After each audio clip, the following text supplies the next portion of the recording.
para mecanismos de retribución por servicios ecosistémicos hídricos en el sector de saneamiento, que nos va a dar el señor Saúl Eric Alide Benavides.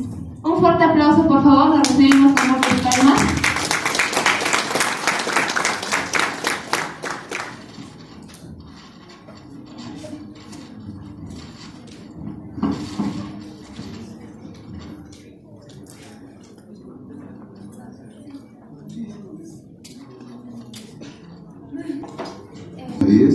Soy el coordinador de la oficina de SUNAS acá en Arequipa.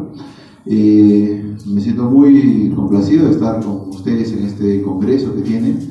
Espero que la información que les vamos a proporcionar les pueda ser útil en algunas de sus actividades, sobre todo como estudiantes de ingeniería química.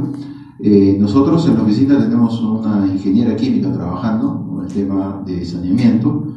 Sé que para muchos de ustedes de repente el mercado de saneamiento no sea algo que conozcan muy bien, lo han visto de una manera muy distinta quizás, y quizás incluso hasta ni conocen qué es SUNAS como institución. SUNAS es una institución pública que se encarga de regular los servicios de saneamiento, es decir, de agua potable y de alcantarillado domiciliario. Eso se encarga SUNAS, es un regulador. Dependemos de la Presidencia del Consejo de Ministros y nosotros ahora estamos en un proceso de descentralización, de desconcentración de funciones. Acá en Arequipa tenemos una oficina, como les decía, con un equipo multidisciplinario. Hay ciertos puntos, ciertos temas que no pueden ser vistos solamente con una única mirada, es decir, solo de un ingeniero sanitario o de un ingeniero químico, de un biólogo, de un economista, de un sociólogo. Requiere una mirada bastante integral de diversos puntos de vista. ¿Y qué tema más multidisciplinario que el tema del agua? El agua que llega a la población.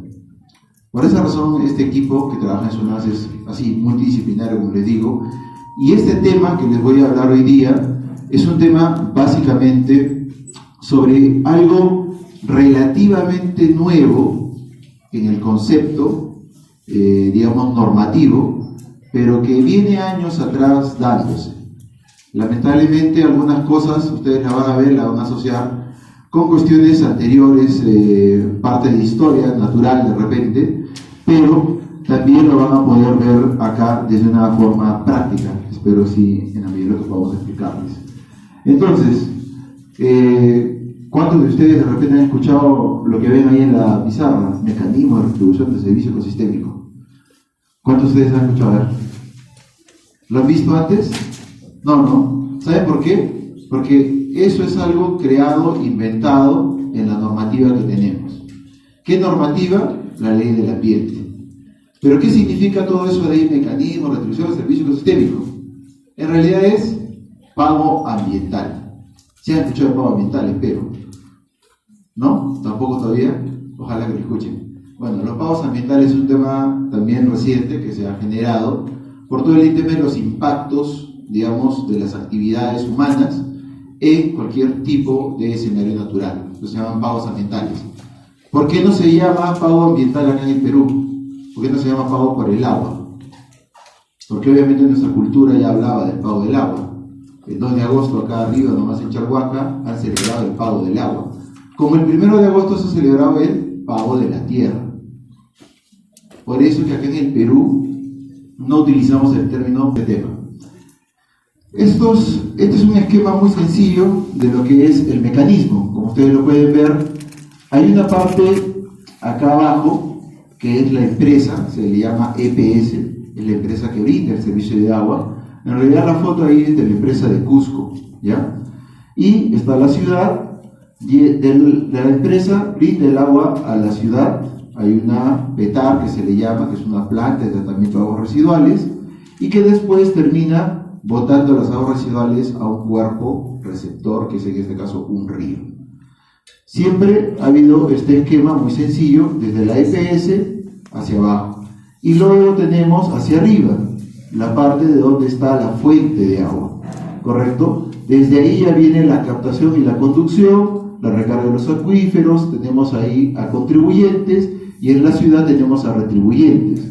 Entonces, este mecanismo que plantea, que va a generar esquemas, herramientas, instrumentos e incentivos que permita transferir, canalizar recursos económicos, financieros y no financieros. ¿Para qué? Para que se pueda conservar, recuperar y usar sosteniblemente las fuentes. ¿Quién lo va a hacer? Los que están arriba con los contribuyentes a través de un acuerdo. Se establece un acuerdo. Así como está la lógica que les muestro así en la figurita, deberíamos entenderla. Lo que no vamos a entender muy bien es todo ese concepto, pero eso está, como les voy a explicar, está ya normado. Entonces, cuando estoy hablando de estos mecanismos, estoy hablando de estas herramientas, de instrumentos que se desarrollan. ¿Cómo se van a desarrollar? Con estudios de la fuente de agua, estudios en la planta de agua, porque, como les voy a explicar, todo tiene un efecto, y ustedes creo que también lo saben eso. Avancemos, por favor. Este es, rápido nomás, lo que hay de norma, lo que les decía, que es relativamente nuevo. Si ven, desde 2014 recién está.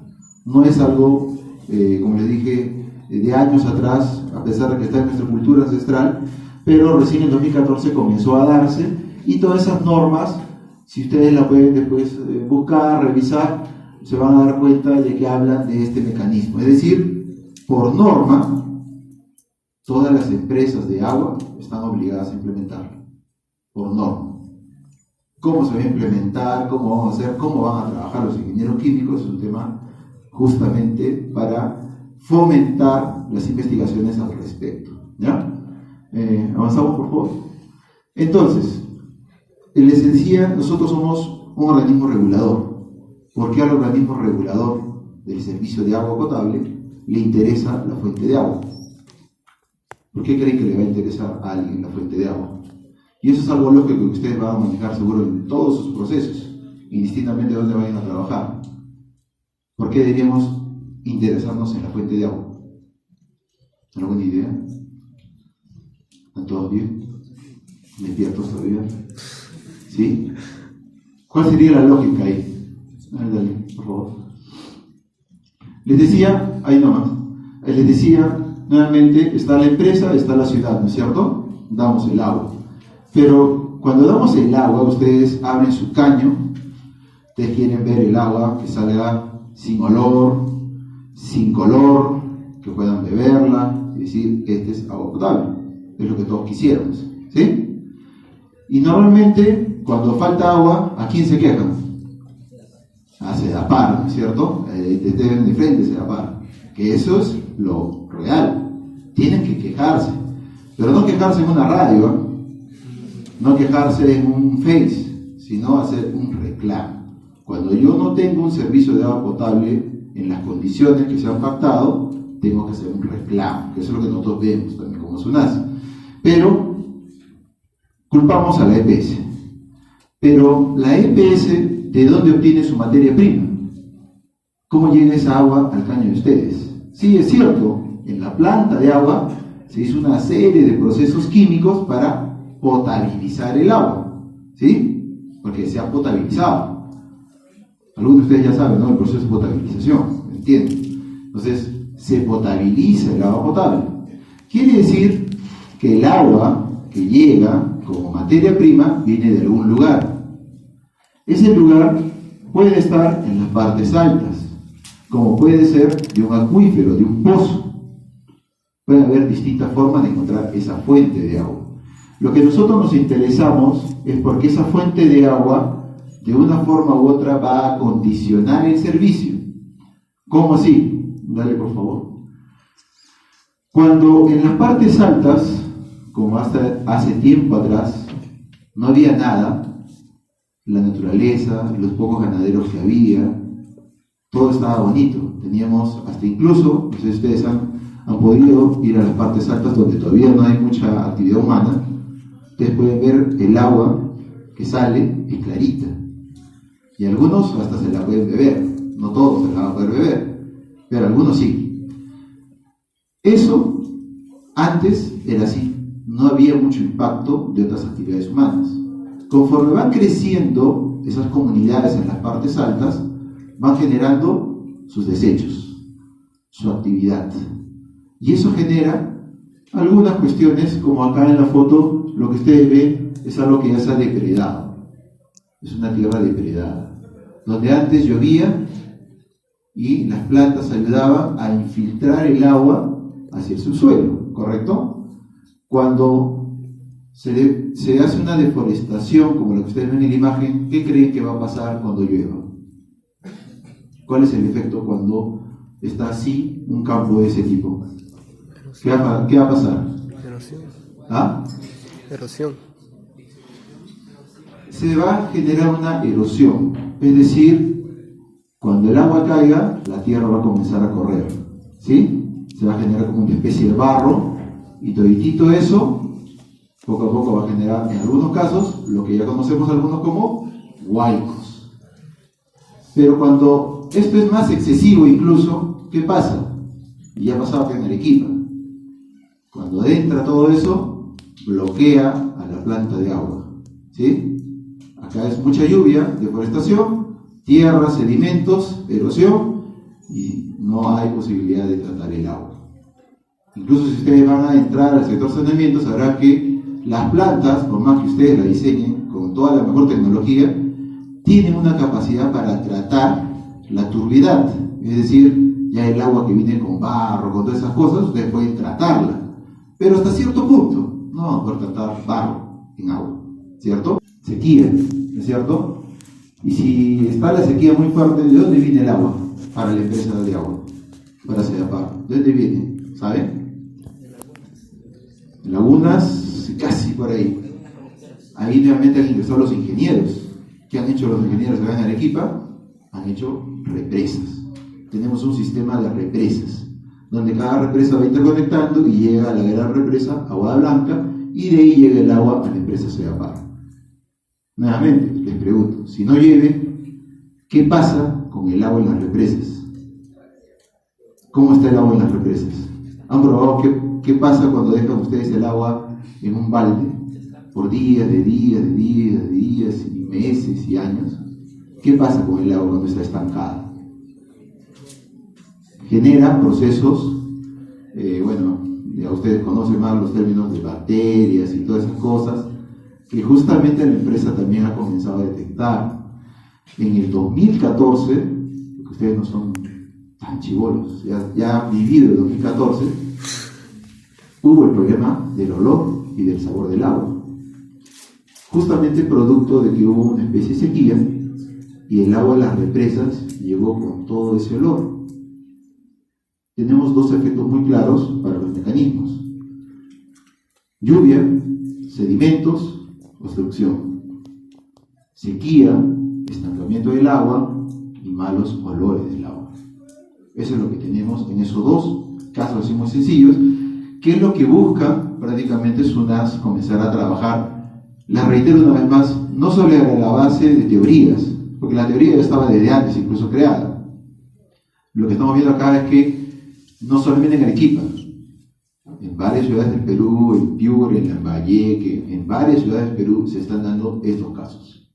Este es un tema que a ustedes les puede interesar como estudiantes de ingeniería química. Creo que hace rato han hablado, los que han estado viendo, creo que una absorción usando el tema del cactus, ¿no? Entonces, hay temas naturales que se pueden hacer. Este es otro proceso natural que nosotros como institución lo estamos planteando. ¿Cómo lo vamos a plantear? Ahí viene la problemática. Dale, por favor. Entonces, ¿por qué nos interesa este tema? Porque justamente, si es que vienen más sedimentos, voy a utilizar más insumos químicos, ¿correcto? Voy a tener que hacer eso. Si vienen con más algas, producto del estancamiento, voy a tener que utilizar otros insumos químicos. Por ejemplo, acá, Sedapar utiliza carbón activado. Cuando hay ese proceso, tiene que cambiar lo que normalmente hacía para introducir carbón activado, ¿sí? Es decir, se incrementa el costo de tratamiento del agua. O sea, debería cobrar más, pero no lo hace así porque eso está normado por nosotros. Hacemos todo una serie de trabajos. Se deteriora la infraestructura, porque la infraestructura originalmente que ustedes tienen para una planta tiene toda una serie de condiciones. Cuando entra con algas, se ha dado el caso que llegan a las mayores, obstruye todos los temas y tienen que comenzar a limpiar, a raspar, a rastrillar, y eso poco a poco va generando el deterioro de lo que hayan tenido como planta. Las plantas se paralizan, lo que ya ustedes han vivido también acá, o como están haciendo en Lima. ¿Qué están haciendo en Lima? Están buscando otras fuentes de agua. Esa es la otra solución. Me voy a buscar otra fuente de agua. Ya no lo de acá, sino me voy hasta la selva y de la selva me traigo agua, porque en la selva sí hay agua. Ustedes saben muy bien que nosotros estamos acá en una franja desértica. Tenemos algo de estrés hídrico. Entonces, ¿es una opción? Sí, es una opción, pero para el que tiene dinero, para el que puede buscar la fuente de agua relativamente cercana. Y por último, se generan conflictos sociales. Por ejemplo, el que ya tenemos de sobreaviso cantado es el que hay entre Tambo y Moquegua y hasta Puno. Entre los tres están discutiendo cómo va a ser el tema del agua. Los de Puno y Moquegua no les quieren dar el agua a Tambo. El de Moquegua también se pelea con Puno porque tampoco le quiere dar. Entonces ya tenemos estos conflictos. Como les decía, no es un tema relativamente nuevo, pero es nuevo normativamente hablando y va a ser de mayor tendencia en los próximos años, porque como ustedes saben, el cambio climático va a acrecentar toda esta problemática, es decir, lo vamos a tener en mayor dimensión. Dale, por favor. Entonces, para resumirles, cuando nosotros hablamos de los servicios de agua y de saneamiento, generalmente siempre se ha hablado de este esquema. Como ustedes lo ven ahí en la pizarra, empieza con una captación. Desde donde captamos el agua, que es un canal o un pocito, decimos ya, desde ahí comenzamos a trabajar, se ponen tuberías, se hace el tratamiento del agua cruda o la potabilización que ustedes conocen, otra vez un transporte para que llegue a la ciudad, se almacena en reservorios, luego ya se distribuye